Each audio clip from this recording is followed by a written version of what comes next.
Selamat pagi. So, bertemu kita sekali lagi untuk sesi PDPR minggu keempat. So, saya tunjuk semula soalan nombor 11 ni.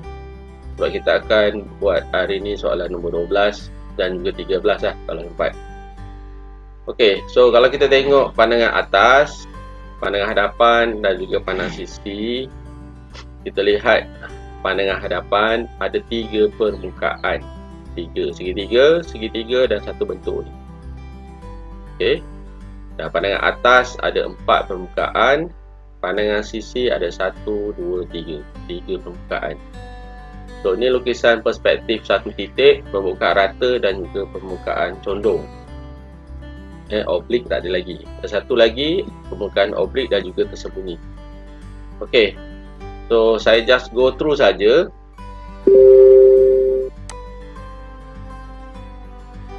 Kalau kita lihat, saya go through semula laju supaya awak refresh kan. Harap-harap buat lah.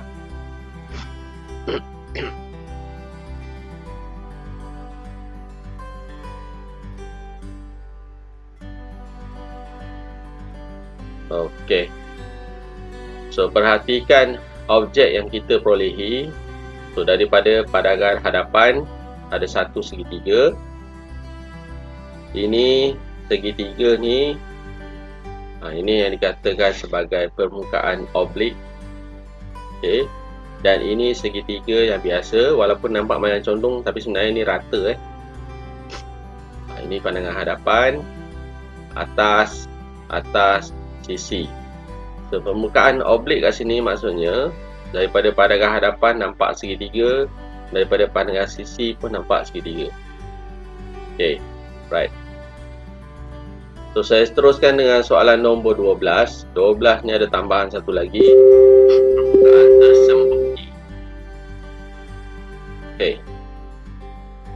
So baca soalan betul-betul. Lukisan perspektif satu titik. Kedudukan titik stesen di bawah ni. Atas gambar. Kenapa ada 2 SG ni? Semua SG. Ada silap kat sini lah. Ini satu gambar. Ini garisan UFO. Ini garisan movie. Kat sini ada silap sikit. Saya ulang balik. Ini GU. Ini GB. Ini pandangan hadapan. Pandangan sisi. Pandangan atas. Pandangan hadapan ada 1, 2, 3, 4 permukaan. Garisan putus-putus ni tak nampak. Ini garisan tersembunyi. Okey. Pandangan sisi ada 1, 2, 3, 4. So ada satu garisan tersembunyi. 2 lah. 1, 2 kan. Okey. Kalau awak tengok surface ni rendah. Apa yang ni lebih rendah. So daripada pandangan sisi garisan ni nampak hidden line. Sama juga garisan pada bahagian hujung ni rendah. Nanti pada pandangan hadapan. Apalah, lukis dulu, yang penting lukis. Pertama, so kita akan start dengan mencari titik lenyap. Titik lenyap pada GU. Ni GU So ini titik lenyap awak. GL. Kemudian garisan tinggi. So buatlah berapa garisan? 1 daripada puncak ni paling tinggi, 2, 3, 4, 5, 6.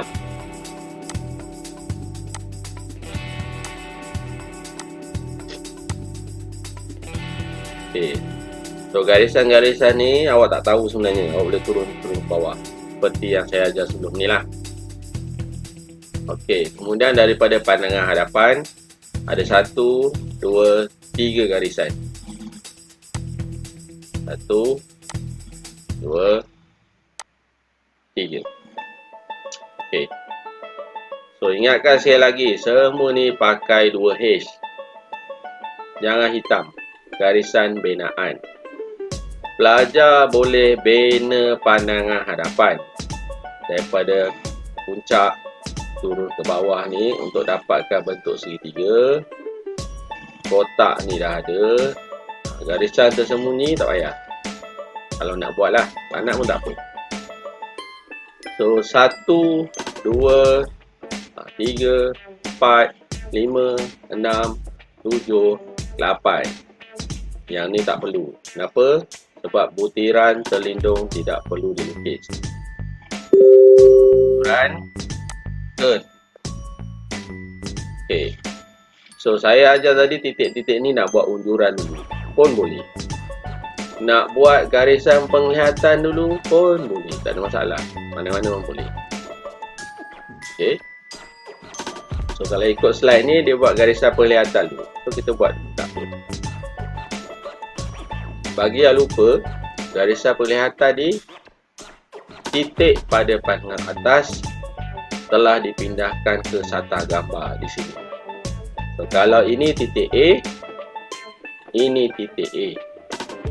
So kalau pelajar faham, titik A itu adalah di sini. Okay. Tak apa, tak tahu tak apalah. Buat dulu. So garisan penglihatan awak ada 1, 2, 3 ni nak buat boleh, tak nak pun tak apa, sebenarnya tak nampak. Biasanya belajar buat semua buat garisan penglihatan. So puncak pindah ke titik ini. Okay, bahagian tepi ni pindah. Sama juga pindah di sini, pergi ke sata gambar. Bukan pergi ke sata gambar, pergi ke titik stesen. Dia akan lalu sata gambar. So titik tu yang kita nak. Okey. So untuk jimat masa, bukanlah jimat masa, untuk elak awak keliru, di sini tak perlu buat garisan.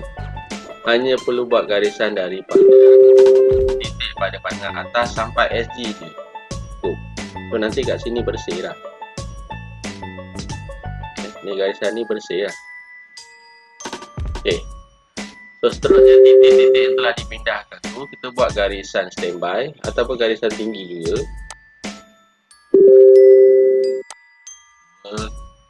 3, 4, 5, 6, 7. So ketepatan kat sini penting.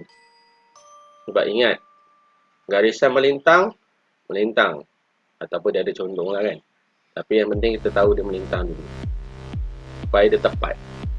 Kalau tak hati awak dapat sengit. Okey. So garisan-garisan standby ni dah siap. So garisan unjuran daripada pandangan hadapan titik ini kita pindahkan ke TL, unjurkan ke TL. Okay, ambil yang bawah dulu. Okay, titik ni titik yang sama ni titik ni dan titik yang sama.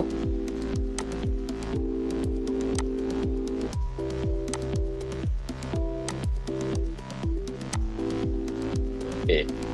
So perhatikan ada 2 titik yang dia tak ambil. Tak buat unjuran 1, 2. Okay. Kalau nak buat boleh, tak masalah. Tapi pastikan semua ni adalah garisan binaan. Guna 2H, jangan hitam. Okay, kalau salah biarkan, tak perlu padam. Kena kontrol lah tangan awak tu. Dia yang jenis 2-3 orang tu kan, jenis nak menekannya kan. Sorenta ke Siti Balkis ke. Pastikan jangan hitam saya. Okey. Seterusnya permukaan demi permukaan. So, kalau lihat di sini kita ada 1, 3, 4 bentuk L ni dan 1 lagi selipan. So kita kena kenal pasti yang mana satu berada di depan sekali. Kalau kita lihat bahagian bawah ada 2 permukaan. Daripada sebelah kiri ni bentuk L dan ini. Okey. Oleh sebab titik lenyap sebelah kiri pula, sebelah kanan. So yang L ni adalah yang di hadapan sekali. Kalau kita lihat daripada pandangan atas pun sama. Ini depan sekali. Kotak ni sebenarnya dia masuk dalam sikit. Okey. So kita objekkan dulu. Mana-mana lukisan pun sebenarnya awak kena, kalau boleh imagine, lukislah kat sini sikit bentuk-bentuk dia macam mana. Kita dah belajar asymmetry oblik kan. Walaupun belajar BDBR, saya ajar sikit je, boleh. Jangan takut nak lukis. Kalau lukis pakai pensel, boleh padam kot. Kalau salah macam ni kan, guna 2H, tak payah padam pun, sebab tak apa nampak. Okey. So inilah di depan sekali. Macam mana nak tahu? Pandangan hadapan ada 4 permukaan. Pilih permukaan yang bawah sekali, ada 2. Okay, kalau sebelum ni soalan 7 sampai soalan 11 tu senang je sebab ada 1 permukaan. So soalan 12 ada 2 permukaan ni.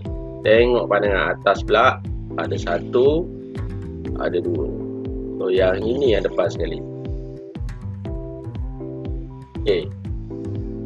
So kita siapkan permukaan demi permukaan. So selepas tu mungkin permukaan ni pula. Ni lah pas kiri. Cari permukaan tu. Mana tu? Turun bawah. Sampai mana? Sampai sini.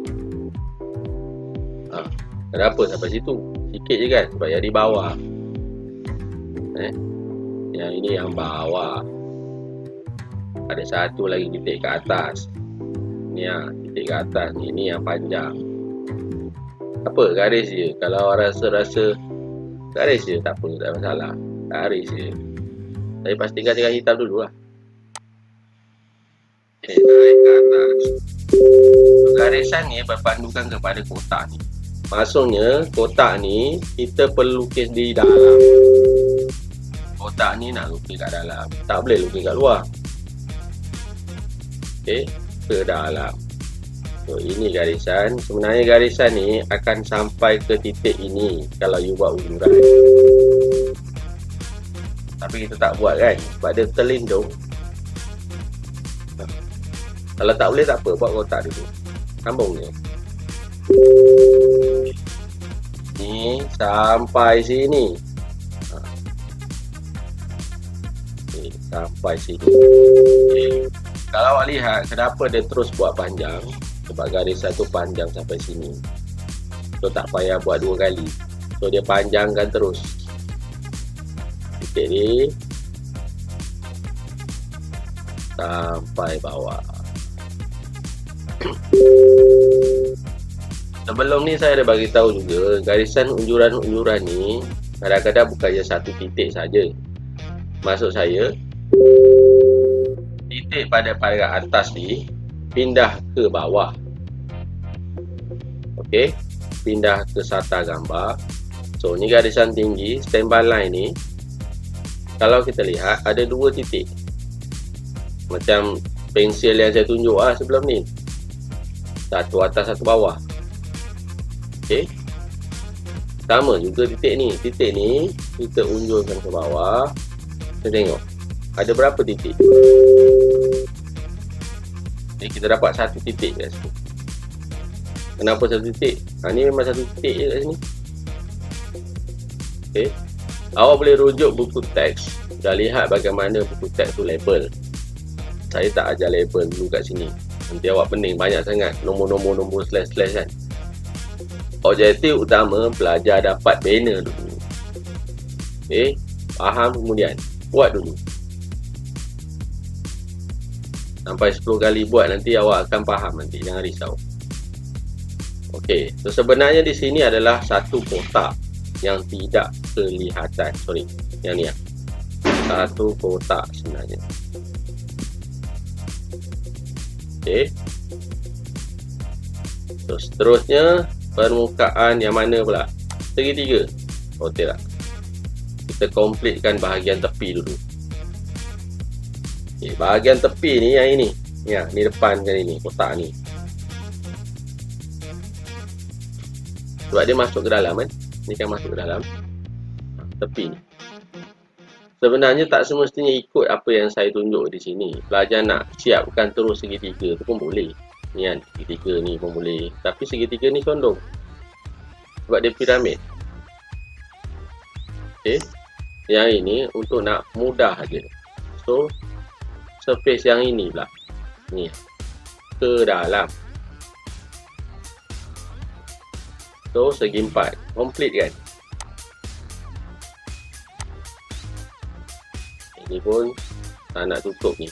Patutnya tutup je lah. Senang cerita. So, garisan ini pula merujuk kepada pandangan atas. Ni lah. Sebagaimana permukaan L ni nak bercantum dengan permukaan segi 4 belakang ni. So, sambung ikut unjuran. Ini pun sama lah. Titik ni. Sambung sampai sini.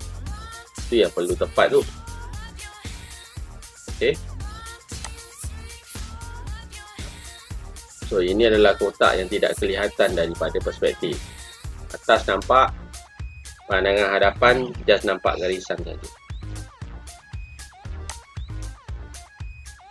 Okey, dia completekan kotak pada bahagian sisi. Ni complete kan.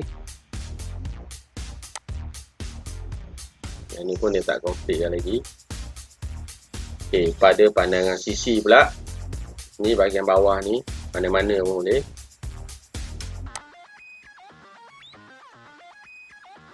Okey, daripada titik ni masuk ke dalam. Ni titik ni masuk ke dalam.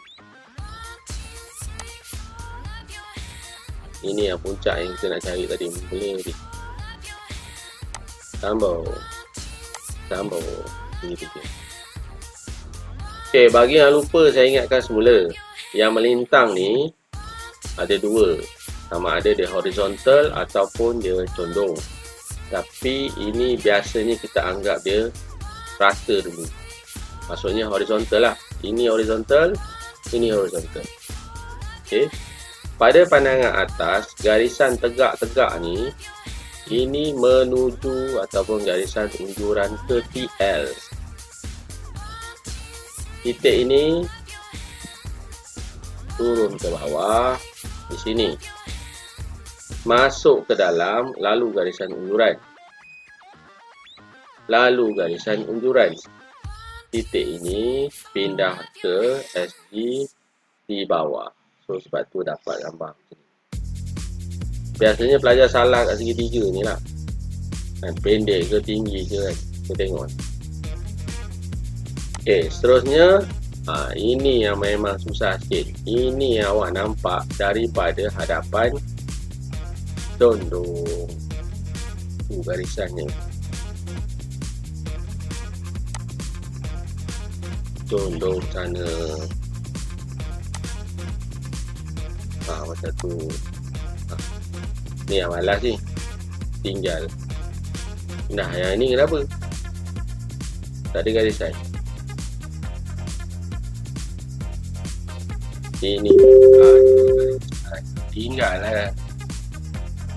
Patutnya ada garisan lah ni. Mana boleh lopongnya ni. Ni bentuk apa ni? So, di sini ada garisan. So, ada kesilapan sikit lah. So, yang tadi. Pandangan hadapan ada sifat kan.